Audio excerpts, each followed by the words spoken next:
A space I really care about is my bedroom. It's a space I have the power to change. It can be built, decorated, changed, just for me and what I like. I live in the basement of my house. It's a pretty grungy place to have a bedroom. There are spider webs and dust and cold, dirty concrete floors. I try not to fight with these things. It's a forgotten place of something built a long time ago, 1930 to be exact. My favorite wall is part of the plaster-covered brick foundation.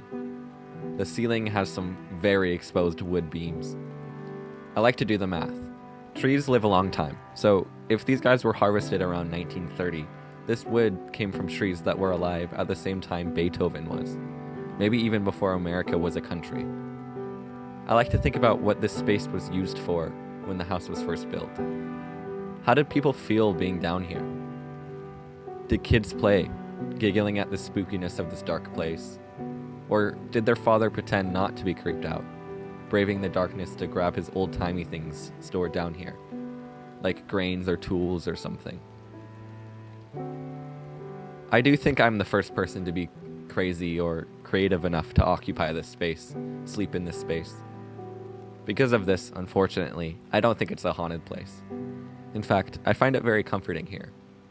It's my underground cave I retreat to. The only dark aura down here is the lack of natural light, the feeling of dirty floors. And so, I've always felt the necessity to dress it up in ways that make it feel cozy, put in rugs that make it feel like a fancy library and make my bare feet happy, decorate the walls with affirmations and quilts, plug in as many lights as possible to fill in the dark corners with light. Sometimes I feel the need to completely rearrange the whole thing, rather than just clean it. Having new ideas, throwing everything all over the place, and then delicately putting everything back is sometimes the push I need to reestablish the cozy feeling in here.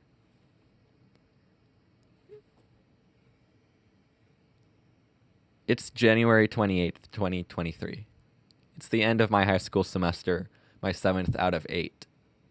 And frankly, I'm feeling an unexpectedly profound sense of dread.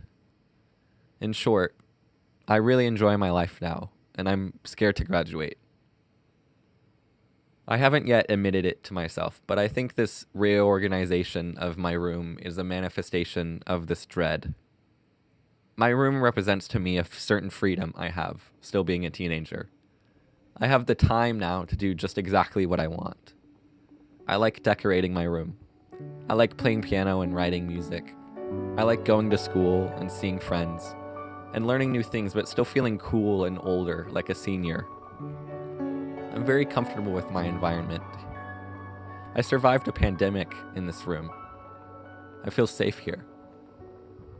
But in college, my dorm room will not be as cool or comfortable as this. I'll have to do things that are uncomfortable. I'll have to learn new things and feel small and younger like a freshman. I'll be a big kid and a small adult. It feels like my time is running out to fully indulge in my passions. So this room has a purpose. This room lets me be creative. This room lets me rest, but it also lets me put my ideas to the page and make things. So my first step is to make a dedicated, comfy sleeping chamber. The use of this weird L-shaped nook in my room has changed a lot. Sometimes my bed is here, sometimes it's where my desk is, but I'm keeping it simple this time. I had this idea to cover the surfaces in cloth. All I need is a lamp and a bed. Somehow, even though it takes up the least space, it feels like my sleeping place has the biggest priority. It's the most important thing to get right. This way my bed is really tucked away and snug. Sometimes when I'm falling asleep, I like to imagine that I'm in a bed on a submarine, very deep beneath the ocean, traveling sort of fast. The second step is to organize my studio where I create things. Here's the psychology behind this problem. I feel like I never make things enough. I have a lot of ideas. I have a lot of passions and projects. But since forever, there has seemed to be an evil force that keeps me from completing things. Chances are this force is called ADHD or maybe depression. But regardless, I've yet to optimize the space I am meant to make things. It's a constantly evolving process. I like to think of it as a shrine to the procrastination gods.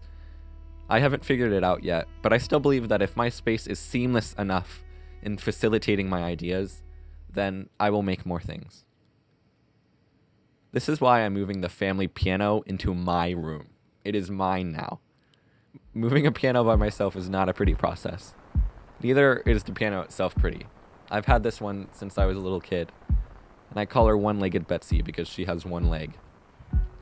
But I truly consider this piano to be a sacred object. Playing piano is how I journal, how I write love letters, and how I find truth. In this way, I can do all of these things from the comfort of my bedroom.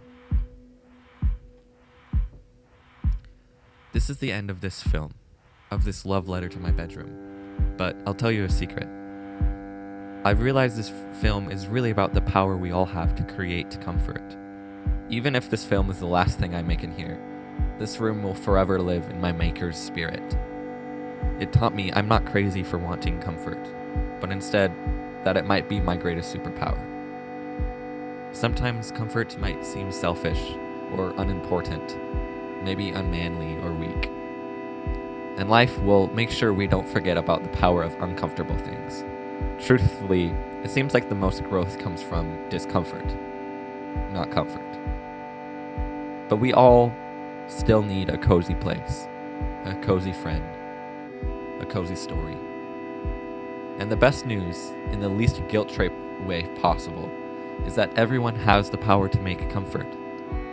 Sometimes it needs to be selfish. Sometimes you need to make comfort for yourself.